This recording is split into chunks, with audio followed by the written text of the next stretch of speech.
Praise the lord. ఈ రోజు దేవుని వాక్యం పేతురుకు రాసిన 2వ పత్రిక 1వ అధ్యాయం 10వ వచనం. మీ పిలుపును ఏర్పాటును నిశ్చయము చేసుకునుటకు మరి జాగ్రత్త పడుడి. మీరిట్టి క్రియలు చేయువారైతే ఎప్పుడునూ తొట్టిల్లరు. ఇక్కడ మనం గమనించినట్టయితే ఇంకొక వాక్యం చెప్తానండి. ఇంకొక వాక్యం చదువుకుందాము, జాగ్రత్తగా వినండి. గలతీయులకు రాసిన పత్రిక 1వ అధ్యాయం 15వ వచనం. తన కృపచేత నన్ను పిలిచిన దేవుడు తన కుమారుని ప్రకటింపవలెనని ఆయనను నాయందు బయలుపరప అనుగ్రహించినప్పుడు అని మనం ఇక్కడ చదువుకుంటాం గలతీయులకు రాసిన పత్రికలో. అయితే దేవుని మనం ప్రకటించాలని, దేవుని తండ్రిని మనలో బయలుపరచాలని తండ్రి ఉద్దేశం కదా మన ఎడల. అది మన లైఫ్ గోల్ అదే కదా. చాలా మంది చాలా గోల్స్ పెట్టుకుంటారు. మీ గోల్ ఏంటి, నీ గోల్ ఏంటి అని. స్కూల్లో ఉన్నప్పుడు అందరిని అడుగుతాం, నీ గోల్ ఏంటయ్యా, నీ గోల్ ఏంటమ్మా అని అందరిని అడిగితే ఒక్కొక్కళ్ళు ఒక్కొక్క గోలు. నేను టీచర్ అవ్వాలో లేకపోతే డాక్టర్ అవ్వాలో ఏదో చెప్తారు. అయితే ఇక్కడ ఈ వాక్యం ద్వారా తండ్రి మనకేం చెప్తున్నాడు? మనకి క్రైస్తవులుగా దేవుడిని అంగీకరించి ఆయన రక్తంలో మనం కడుక్కున్న వాళ్ళముగా ఆయన మన నుండి ఏం కోరుకుంటున్నాడు? మన నుండి ఆస్తిపాస్తులు కోరుకుంటున్నాడా? ఐశ్వర్యం కోరుకుంటున్నాడా? బంగారం వెండి కోరుకుంటున్నారా తండ్రి? లేదు కదా. అవేవి తండ్రికి అవసరం లేదు. ఎందుకంటే అవన్నీ తండ్రి దగ్గర కుప్పలుగా ఉండుంటాయి. ఐశ్వర్యవంతుడు మన తండ్రి. ఆశీర్వాదాలు, బోళ్ళని ఆశీర్వాదాలు ఆయన దగ్గర ఉన్నాయి. అలాంటప్పుడు ఆయనకెందుకు ఈ డబ్బు, బంగారం, నగలు ఇవన్నీ అవసరం లేదు అసలు తండ్రి. కానీ ఒకటే మన నుండి అడుగుతుంది, మనం చెయ్యమనే ఒక పని మీరు చెయ్యండి. మీకున్న ఆస్తిపాస్తులు, మంచి పేరు, మీకున్న బంగారు వెండి నాకే వద్దు, ఇదిగో ఈ ఒక్క పని చెయ్యండి చాలు, నా మీద ప్రేముంటే అని తండ్రి మనతో మాట్లాడుతున్నాడు. మీ పిలుపును ఏర్పాటును నిశ్చయము చేసుకొనుటకు మరి జాగ్రత్త పడుడి. మీరిట్టి క్రియలు చేయువారైతే ఎప్పుడూ తొట్టిల్లరు. ఫస్ట్ మన నుండి తండ్రి ఏ పిలుపు మనకిస్తున్నాడు? ఆ పిలుపు మనం పొందుకోవాలంటే మనం ఎలా ఉండాలి, ఎంత జాగ్రత్తగా ఉండాలి? ఆ పిలుపు అందుకున్న తర్వాత ఎలాంటి పనులు చేయాలి, ఎలాంటి క్రియలు చేయాలి? తండ్రి పిలుపు అందుకున్న తర్వాత మనం చేసే అంటే దేవుడికి ఇష్టమైన క్రియలు చేస్తే ఎప్పుడు తొట్టిల్లము, ఇక పడిపోమంట. అలాగే ఆయన పిలుపు ఇంకోటైతే గలతీ పత్రికలో తన కృపచేత నన్ను పిలిచిన దేవుడు తన కుమారుని ప్రకటింపవలెనని దేవుని ప్రకటించాలి. దేవుని యందు ఆ తండ్రిని, ఆయన మనసు ఎలాంటిది, ఆయన ఎలాంటి వాడు, తండ్రిని ప్రేమిస్తే మన జీవితాలు ఎలా ఉంటాయి, అసలు తండ్రి మనల్ని ఎలా ప్రేమించాడు అనేది ఎదుటి వాళ్ళకి మనం ఎలా చెప్తాం? ఫస్ట్ ఎదుటి వాళ్ళు మనలో గమనించే కొన్ని విషయాలు ఉంటాయండి. ఎదుటి వాళ్ళు ఫస్ట్ ఏం గమనిస్తారు? మన మాట ఎలా ఉంది, మన ప్రవర్తన, మన పద్ధతులు చాలా అబ్జర్వ్ చేస్తారండి. క్రైస్తవులు అంటే ఫస్ట్ వాళ్ళ పద్ధతులు అబ్జర్వ్ చేస్తారు. ప్రార్థనకి వెళ్తుంది, చర్చికి వెళ్తుంది, ఇంటికి వచ్చిన తర్వాత కూడా అలాగే ఉంటుందా? బయట ఆఫీస్కి వెళ్ళినప్పుడైనా, స్కూల్లో అయినా, కాలేజ్లో అయినా, బంధువుల దగ్గరైనా, బయటికి వెళ్ళినప్పుడు ఎవరి దగ్గరైనా సరే ఇదే పద్ధతి. చర్చికి వెళ్ళేటప్పుడు ఎలా ఉంటుందో పద్ధతిగా అలాగే ఉంటున్నారా బయట అని చాలా మంది దేవుని నమ్మని వాళ్ళు అబ్జర్వ్ చేస్తారు. మన మాట ఎలా ఉంది? ఆ మాటను బట్టే కదా తన కుమారుని ప్రకటింపాలని ఆయనను నాయందు బయలుపరచ అనుగ్రహించినప్పుడు. అంటే దేవుణ్ణి తండ్రి ఆ క్యారెక్టర్, తండ్రి ఎలా జీవించాడు, ఎలా కనికరం చూపించాడు, ఎలా ప్రేమ చూపించాడు, ఎదుటి వాళ్ళు ఎలా ప్రేమించాడు అనేది మనలో ఎదుటి వాళ్ళకి కనిపించాలంటండి. అంటే ఫస్ట్ అవన్నీ మనం కలిగి ఉండాలి కదా. మన జీవితాన్ని అలా మార్చుకోవాలి కదా. ఒకప్పుడు మనం అసలు గయ్యాళి గంపగా ఉండొచ్చు, అసలు ఎవరి మాట వినను, నాకెవ్వరొద్దు, నా మాటే నెరవేరాలి, నాకెవ్వరు ఎదురు చెప్పొద్దు, నేనేం చెప్తే అదే మీ అందరికి అని ఒకప్పుడు అలా ఉండుండొచ్చు. కానీ ఎప్పుడైతే దేవుని మాటలు విని తండ్రిని అంగీకరించారో అప్పుడు ఇక ఆ క్యారెక్టర్, ఆ మాటలు అనేవి మారిపోవాలి. అది తెలియాలి బయట వాళ్ళకి, ఎదుటి వాళ్ళకి తెలియాలి. అది జీవితం. అరే ఒకప్పుడు వీళ్ళు ఎలా ఉండేవాళ్ళు, అసలు ఎప్పుడు గొడవలతో ఉండేవాళ్ళు, అసలు ఎవరి మాట లెక్క చేసేవాడు కాదుగా, ఎవరు చెప్పినా వినేవాడు కాదు, అబ్బో ఏమి చేసేవాడులే, అసలు ఎంత ఎంత ఘోరమైన పనులు చేసేవాడు అని అనుకునేవాళ్ళు కూడా దేవుణ్ణి ఎరిగి తండ్రి ఎరిగిన తర్వాత మనం చర్చికి వెళ్ళి వస్తున్నామంటే ఖచ్చితంగా మన పద్ధతి అబ్జర్వ్ చేస్తారు. వాళ్లే సాక్ష్యం ఇస్తారు, మనం చెప్పక్కర్లా. స్పెషల్ గా వెళ్ళి అమ్మా మీరు ఇదిగో యేసు ప్రభుని నమ్ముకోండి, మీరు ఇదిగో ఇలా దేవుణ్ణి నమ్మితే మీకు ఇలాంటి నరకానికి వెళ్లకుండా దేవుడి దగ్గర ఉంటారు, పరలోకానికి వస్తారు, ఇదిగో మన జీవితాలు బాగుంటాయని మనం స్పెషల్ గా వాళ్ళకి చెప్పక్కర్లేదండి. మన జీవితం మనం మార్చుకున్న విధానాన్ని బట్టే ఎదుటి వాళ్ళకి అర్థమైపోయింది. తన కుమారుని ప్రకటింపవలనని ఆయనను నా యందు బయలుపరచాలి. మనలో యేసుక్రీస్తు తండ్రి ఉన్నాడని వాళ్ళకి అర్థమయ్యేలా వాళ్ళు తెలుసుకోవాలంటే ఫస్ట్ మనం కలిగి ఉండాలి. మనం కలిగి ఉండి మన పద్ధతులు, మన మాట, మన ప్రవర్తన ప్రతి ఒక్కటి అబ్జర్వ్ చేస్తారు. ఎదుటి వాళ్ళు చర్చికి వెళ్తున్నారు, ఎలా ఉంది, అప్పుడున్న ఎలా ఉన్నారు, ఇప్పుడు అలాగే ఉంటున్నారా అని వాళ్ళు చూస్తారు. చూసిన తర్వాత ఒకవేళ మనం మార్చుకుంటే, అరే ఒకప్పుడు అసలు ఎంత నోరు తెరిస్తే బండ బూతులు వచ్చాయి, అసలు ఆ నోటికి దడిచేవాళ్ళు ప్రతి ఒక్కళ్ళు, గొడవకి వెళ్ళిందంటే అవతల వాళ్ళు తగ్గాల్సిందే, అస్సలు గెలిచేవాళ్ళు కాదు అలా అనుకునేవాళ్ళు మనం చర్చికి వెళ్ళి వచ్చిన తర్వాత మన జీవితం మారిపోవాలి. మారు మనసు అంటే అదేనండి. మారు మనసు మంది బాప్తిసం తీసుకోవాలంటే ఇదే మారు మనసు అంటే. ఎప్పుడైతే మనం తండ్రిని తెలుసుకొని ఆయన వైపు మనం చూస్తా, తండ్రి చెప్పిన మార్గంలో మనం నడుస్తా చర్చికి వెళ్ళి వస్తా ఉన్నప్పుడు ఎదుటి వాళ్ళు పక్కన వాళ్ళు మనల్ని అబ్జర్వ్ చేస్తారు ఖచ్చితంగా. అప్పుడు మనం చాలా పొలైట్ గా, నెమ్మదిగా, ప్రేమగా, ఒక స్మైల్ తో వాళ్ళు ఏదైనా ఆపదలో ఉంటే ఇదిగో నా దగ్గర ఇంత సహాయం ఉంది తీసుకోండి అని ఇవ్వడం, లేదా వాళ్ళు అధైర్యంగా ఉంటే ధైర్యాన్ని చెప్పడం.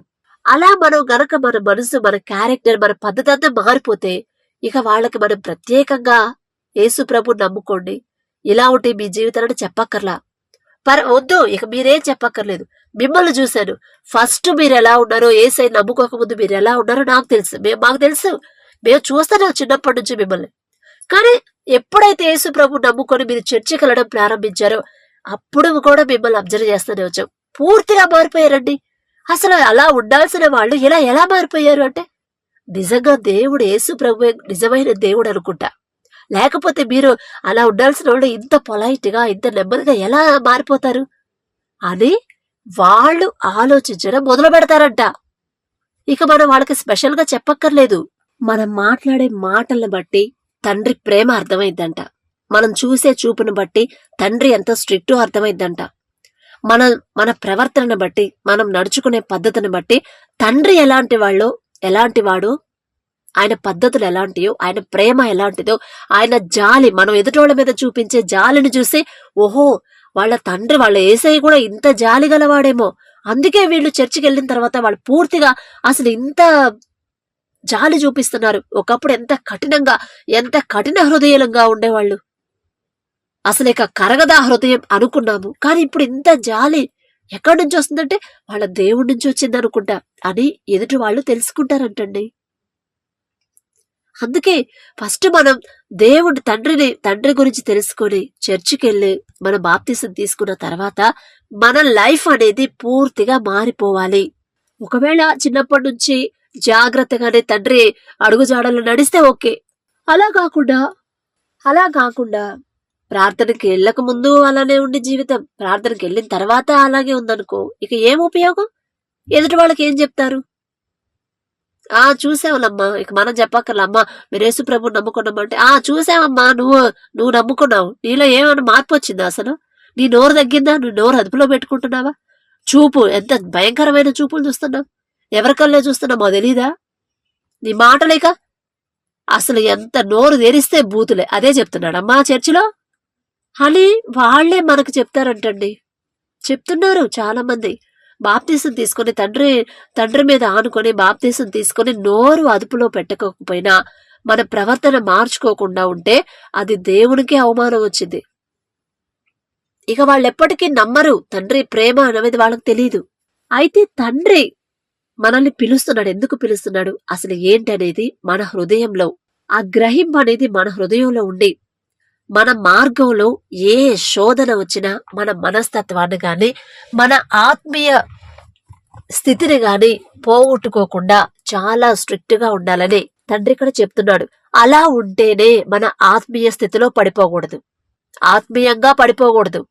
ఎన్ని శోధనలు వచ్చినా మళ్ళీ మన బాహ్యంగా, ఇప్పుడు మనం బయట వాళ్ళకి కనపడే మన ప్రవర్తన గాని, మన మనస్తత్వం గాని, ఒకప్పుడు చాలా కఠినంగా ఉన్న హృదయం దేవుడు నమ్ముకున్న తర్వాత సున్నితమైపోయింది. ఆ సున్నితమైన మనసు అనేది మనకి శ్రమలు వచ్చినా, కష్టాలు వచ్చినా, ఎలాంటి అడ్డంకులు ఆటంకాలు వచ్చినా కూడా ఆ మనస్తత్వం అనేది మార్చుకోకూడదంట. అరే ఇంత ముందే బాగుంది, ఏంది చర్చికి వెళ్ళిన తర్వాత ఎంత తగ్గించుకుంటే కొద్ది అంత మరీ ఎక్కువ చేస్తున్నారు అవతల వాళ్ళు, ఇక తగ్గకూడదు, ఇక నేను ఇక తగ్గను అనుకుంటే ఇక మనం బాప్తిసం తీసుకున్నా ఎంత చేసినా కూడా ఇక అది వృధానే. అందుకే ఎన్ని శోధనలు వచ్చినా, ఎన్ని శ్రమలు వచ్చినా కూడా మన సున్నితమైన మనసుని మనం మార్చుకోకూడదు, కఠినపరుచుకోకూడదు. దేవుని ప్రేమ మనలో కనపడాలి, దేవుని జాలి మనలో కనపడాలి. ఆయన ఎలా ప్రవర్తించాడు తండ్రి, అదే ప్రవర్తన మనలో, మన జీవితంలో మనలో కనిపించాలి ఎదుటి వాళ్ళకి. అప్పుడు అలాంటప్పుడే ఈ శోధనలో, ఎన్ని శోధనలు వచ్చినా క్రీస్తును బయలుపరచుటకే, దేవుణ్ణి మనం ఎదుటి వాళ్ళకు చూపించడానికే నాకు ఈ శ్రమలు వస్తున్నాయి. అంటే మామూలుగా ఉన్నప్పుడు దేవుణ్ణిలో ఉన్నాను కరెక్ట్ గా, శ్రమలు వచ్చిన తర్వాత కూడా నేను కరెక్ట్ గా ఉన్నానా లేదా అని శోధన, ఒక పరీక్ష అనేది నాకు వస్తుంది. కాబట్టి దేవుడి నుంచి మాత్రం నేను తప్పిపోకూడదు. నా ప్రవర్తనలోనైనా, మాటలోనైనా, చూపులోనైనా, నా పద్ధతిలోనైనా సరే దేవుణ్ణి అనుసరించి నడవాల్సిందే అని మనం గట్టిగా ఫిక్స్ అవ్వాలంట. అలా ఎప్పుడైతే మనం గట్టిగా ఫిక్స్ అయ్యి ఆ ప్రకారంగా నడుచుకొని జాగ్రత్త పడతామో, ఇక మనకు ఎన్ని శ్రమలు వచ్చినా, ఎన్ని కష్టాలు వచ్చినా, ఎన్ని శోధనలు వచ్చినా కూడా తొట్టిల్లిపోము, పడిపోము, కింద నిలబడే ఉంటాము. శ్రమలు వస్తున్నాయా, రాని, పర్వాలేదు, నా తండ్రి నాకున్నాడు. అప్పులయ్యాయా, పర్వాలేదు, నాకు అవసరానికి మరి చేశాను, పర్వాలేదు, అవి తీర్చే దారి నా తండ్రి నాకు చూపిస్తాడు. అనారోగ్య సమస్యలు వచ్చాయి ఇంట్లో, పర్వాలేదు, నా దేవుడు నాకున్నాడు. నేనెందుకు బాధపడాలి, నేనెందుకు అధైర్యపడాలి, నేనెందుకు దిగజారిపోవాలి. మళ్ళీ దేవుడు నమ్ముకున్న తర్వాతే కష్టాలు ఎక్కువయ్యాయి. ఏందో మరి, నమ్ముకోకముందే బాగుంది మా జీవితాలు, నమ్ముకున్న తర్వాత ఏంది ఇట్లా అయిపోయాయి, మరి ఇంత దిగజారిపోతున్నావు ఏంది నలుగురిలో అనుకోకూడదు. అలా అనుకోవద్దనే తండ్రి చెప్తున్నాడు. అలా అనుకుంటే ఇక మనలో తండ్రి లేనట్టే, మారు మనసు మనం పొందనట్టే. ఏదో అందరు తీసుకున్నారు కదా అని బాప్తిసం తీసుకున్నట్టే. మాకు తెలిసిన మా అత్తమ్మ వాళ్ళ, మా మేనత్త వాళ్ళ ఊళ్ళో ఒక ఆమె ఉండిద్దంట. పాస్టర్ గారు అందరికి చర్చిలో చెప్పి, అమ్మా మీరు ఏసై నమ్ముకోండి అమ్మా, బాప్తిసం తీసుకోండి అమ్మా, మనం ఇక్కడ ఎంత జీవితం జీవించినా బాప్తిసం తీసుకోకపోతే పరలోక రాజ్యంలో మనం చేరలేమమ్మా, అక్కడ ఎంట్రీ కావాలంటే, ఇక్కడ బాప్తిసం తీసుకోవాలంటే అందరు తీసుకుంటున్నారట. మారు మనసు పొంది వాళ్ళు కాస్త నోరు అదుపులో పెట్టుకొని మార్చుకొని వాళ్ళ జీవితాలు తీసుకుంటున్నారంట. అయితే ఒక ఆమె ఉండిద్దంట, ఆమె వచ్చి ఆమెకి ఇవ్వమనిద్దంట బాప్తిసం. ఆయనేమో నేను ఇవ్వను అంటాడు.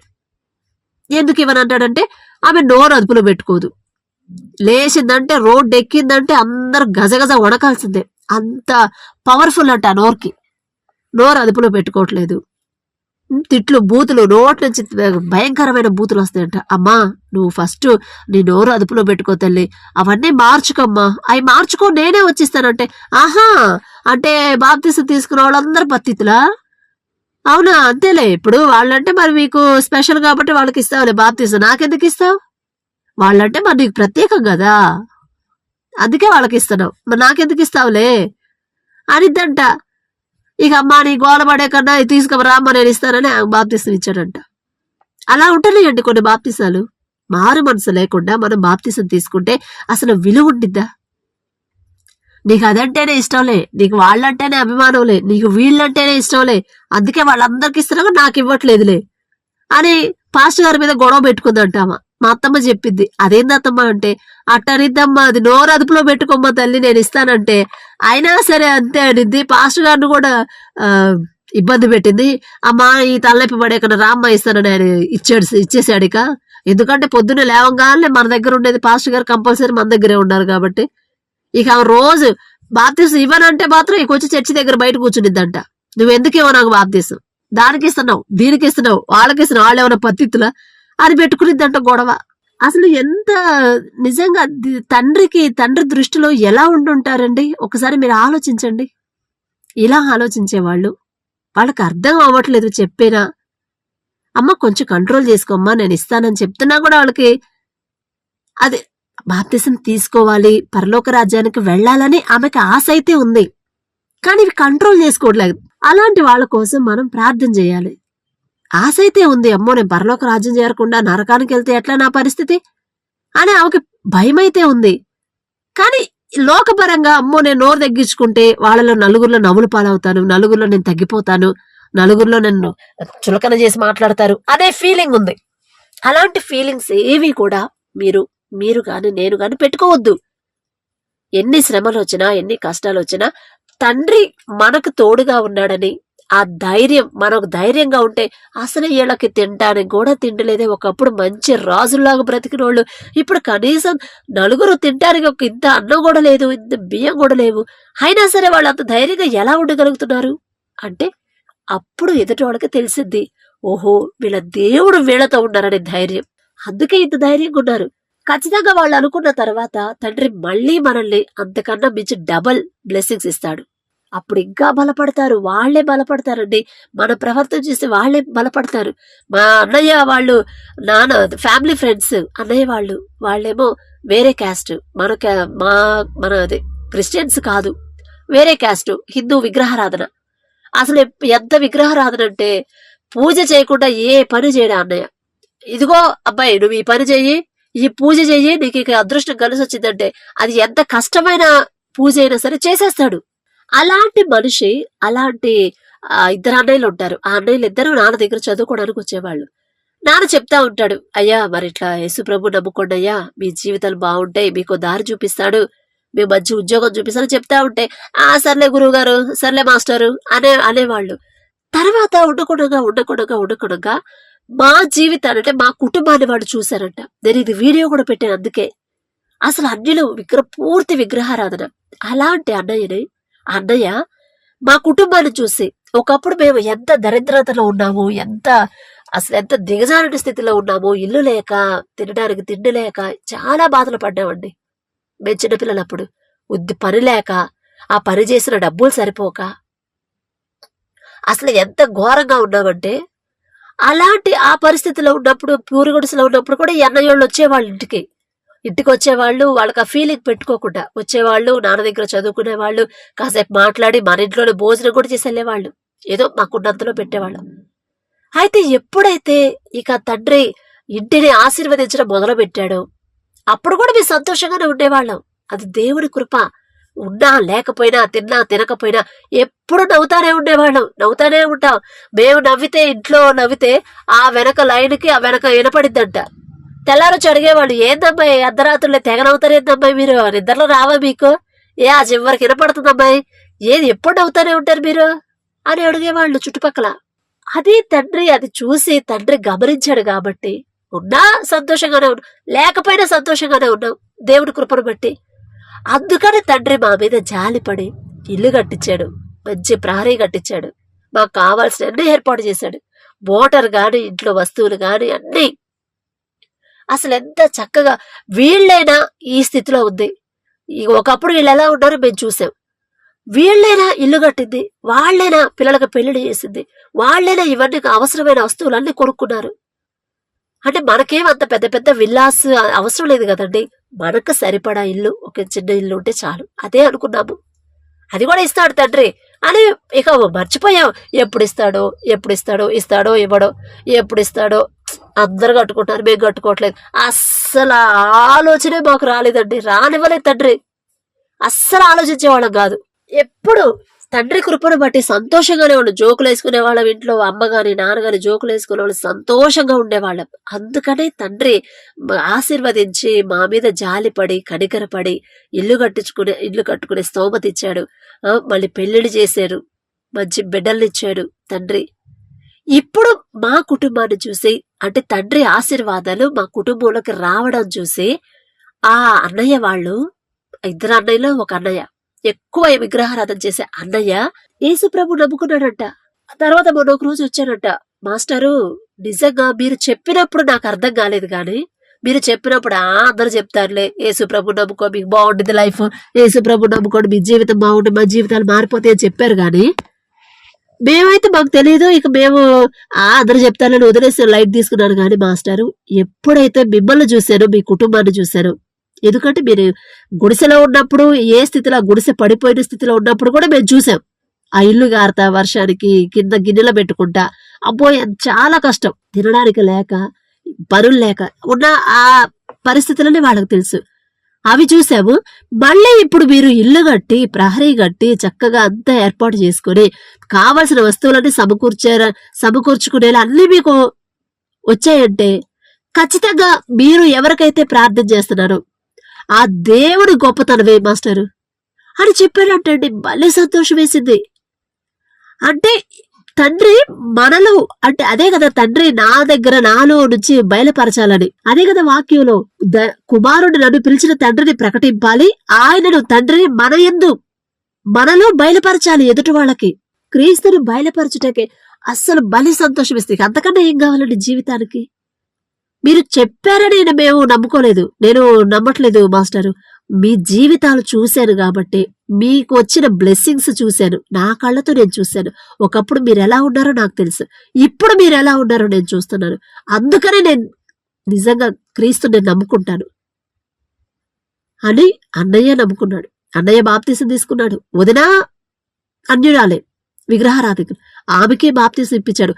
పిల్లల పేర్లు హిందువుల పేర్లు పెట్టారు. అప్పుడు తర్వాత క్రిస్టియానిటీలోకి మారిన తర్వాత క్రిస్టియన్స్ పేరు పెట్టారు.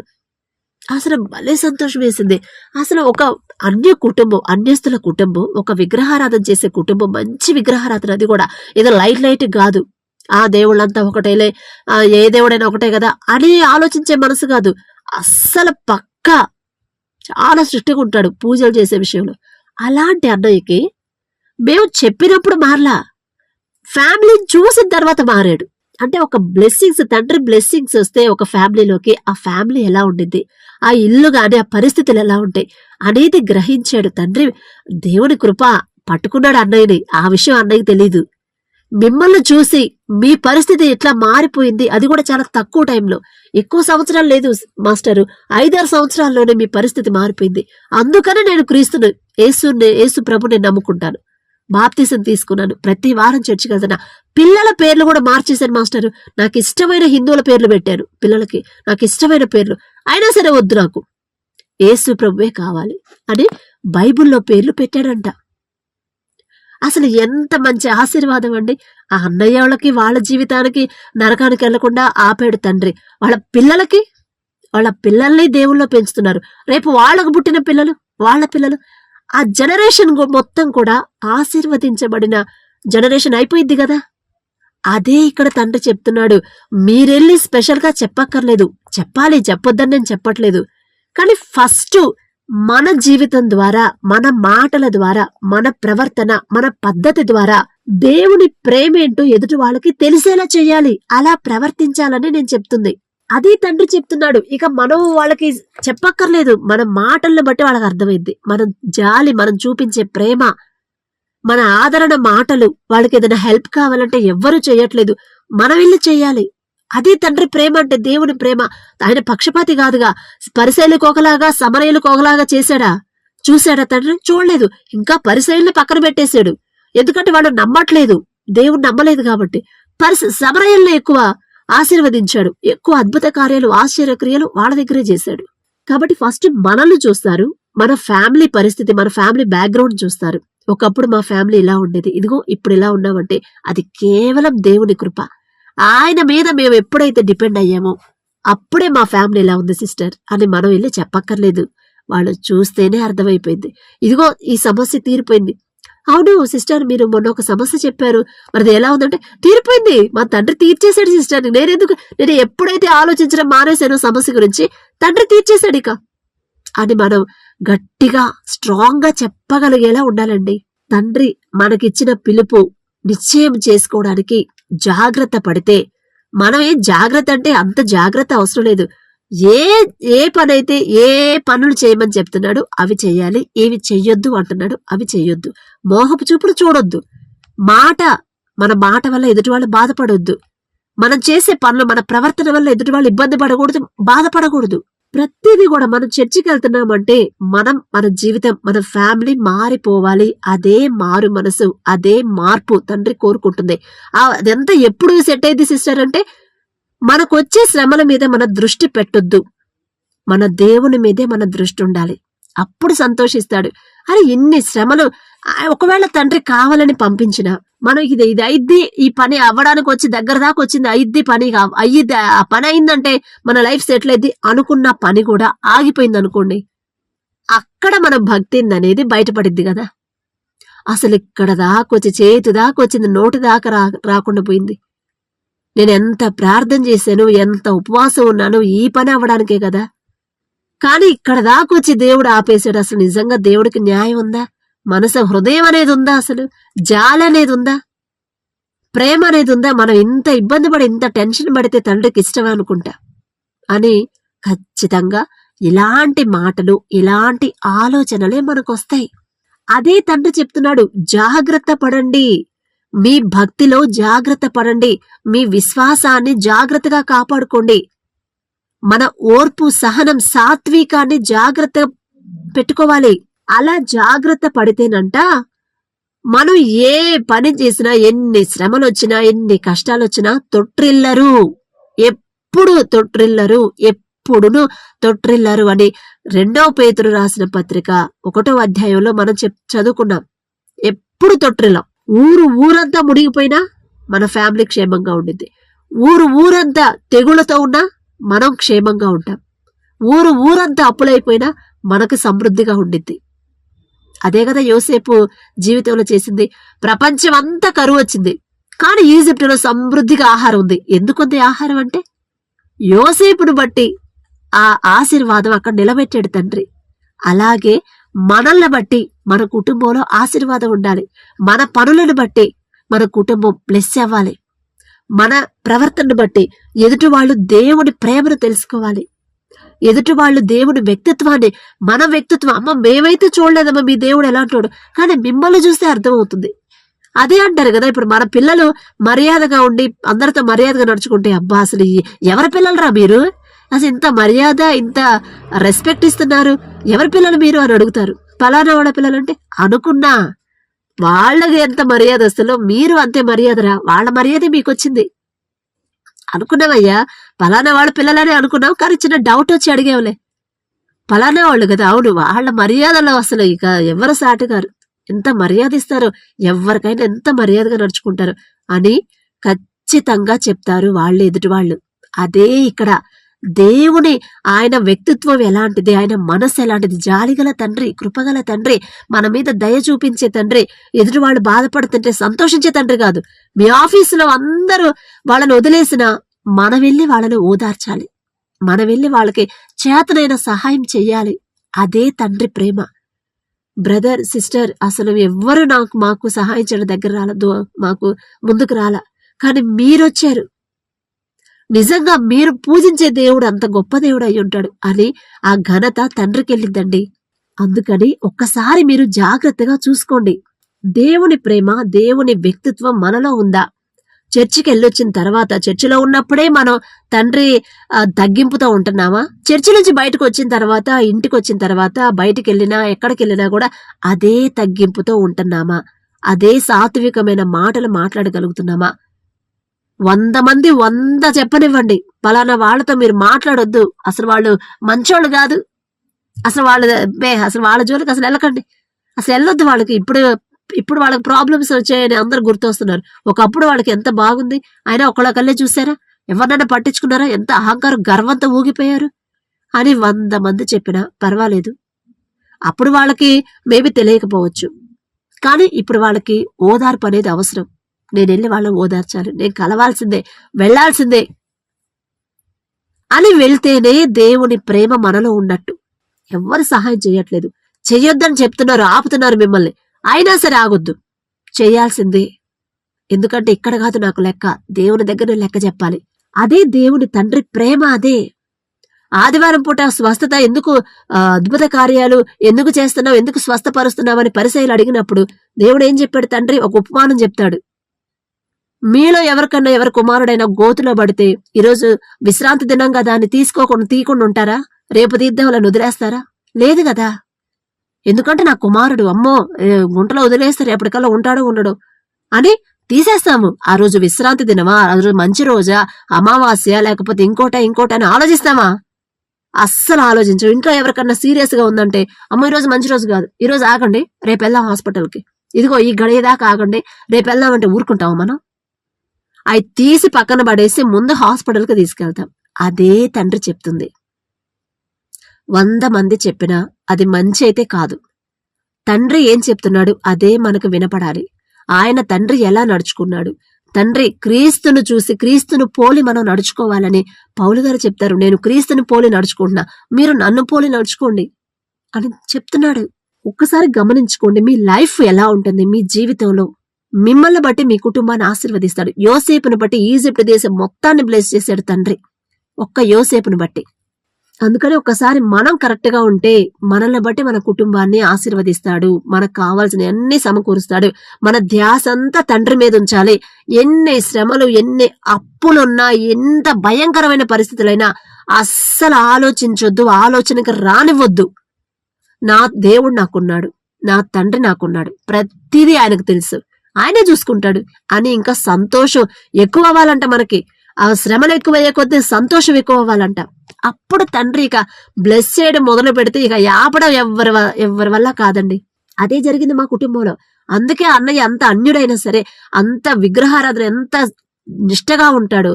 అలాంటి అన్నయ్య కేవలం ఒకటి మా కుటుంబాన్ని చూసి, అది మా గొప్పతనం కాదండి, దేవుని కృప. కుటుంబాన్ని చూసి, ఇదిగో మిమ్మల్ని చూస్తున్నాను మాస్టర్, ఇక నాకు ఎవ్వరు అవసరం లేదు, పెద్ద పెద్ద పాస్టర్లు కూడా నాకు అవసరం లేదు, మీ కుటుంబాన్ని నేను చూస్తున్నాను. ఒకప్పుడు మీరు ఎలా ఉన్నారో నాకు తెలుసు, ఇప్పుడు మీ జీవితం ఎలా ఉందో నాకు తెలుసు. అందుకనే నేను యేసుని నమ్ముకుంటాను, యేసు ప్రభుని నమ్ముకుంటాను. మీ కుటుంబంలో ఉన్న శాంతి, సమాధానం, ఆశీర్వాదం అసలు ఇంకా అంత డెవలప్ ఎవరవుతారండి? ఒక్కడ పూరి గుడిసె నుంచి ఒక 2 గదులు వేసుకున్నాం. ఫస్ట్ 2 గదుల నుంచి 3 గదులకి వెళ్ళింది, 3 గదుల నుంచి నెక్స్ట్ ఇయర్ ప్రహరీకి వెళ్ళింది, ప్రహరీ నుంచి ఇక అట్లా వరుసగా టైల్స్ ఇంట్లో. అంత బ్లెస్ చేశాడు. ఒకేసారి రాలేదు ఆ బ్లెస్సింగ్. సంవత్సరం తర్వాత నెక్స్ట్ ఇయర్ ఇది అలా బ్లెస్ చేశాడు తండ్రి. అది చూశారు కాబట్టి వాళ్ళు మారారు. మన ప్రవర్తనను బట్టే ఎదుటి వాళ్ళు మారతారు. కాబట్టి గమనించుకోండి. అలా ఉండేలా మన జీవితాలు పూర్తిగా దేవుని మీద ఆధారపడేలా తండ్రి సహాయం అడుగుదాం. దయచేసి అందరూ కళ్ళు మూసుకోండి. కృపగల దేవా మీకే స్తోత్రం, రాజాది రాజా మీకే స్తోత్రం, దేవాతి దేవా మీకే స్తోత్రం నా తండ్రి. మరి మీ మాటల ద్వారా, మీ వాక్యం ద్వారా తండ్రి మేము ఎలా నడుచుకోవాలి, ఎలా మాట్లాడాలి, మిమ్మల్ని మా జీవితం ద్వారా ఎదుటి వాళ్ళకి ఎలా చూపించాలి, మీరు మాతో ఉన్నారని, మీరు మాలో ఉన్నారని ఎదుటి వాళ్ళకి తెలిసేలా మేము ఎలా నడుచుకోవాలో మాకైతే తెలియదయ్యా. ఎంత బైబుల్ చదివినా, ఎన్ని వారాలు చర్చికెళ్ళినా మా జీవితాలు మార్చుకోలేకపోతున్నాం, మీ మీద పూర్తిగా ఆధారపడలేకపోతున్నాం. కానీ అలాంటి జీవితం మాకొద్దు తండ్రి. మీ ప్రేమ ఎలాంటిదో ఎదుటి వాళ్ళకి తెలియాలి, మీ మనసు ఎలాంటిదో ఎదుటి వాళ్ళకి తెలిసేలా మేం ప్రవర్తించేలా మీ కృప అనుగ్రహించండి. ఆ సహాయం, ఆ ధన్యత మీ ద్వారా వస్తేనే నా తండ్రి మేము పొందుకోగలం. ఎదుటి వాళ్ళకి మీరు మాతో ఉన్నారని తెలిసేలా మీరు మాత్రమే చేయగలరు. అలాంటి కృప ధన్యత మాకు దయచేయమని అడిగే అర్హత, పొందుకునే అర్హత లేని వాళ్ళం అయినా సరే యేసు నామములో అడుగుచున్నాము తండ్రి. ఆమేన్.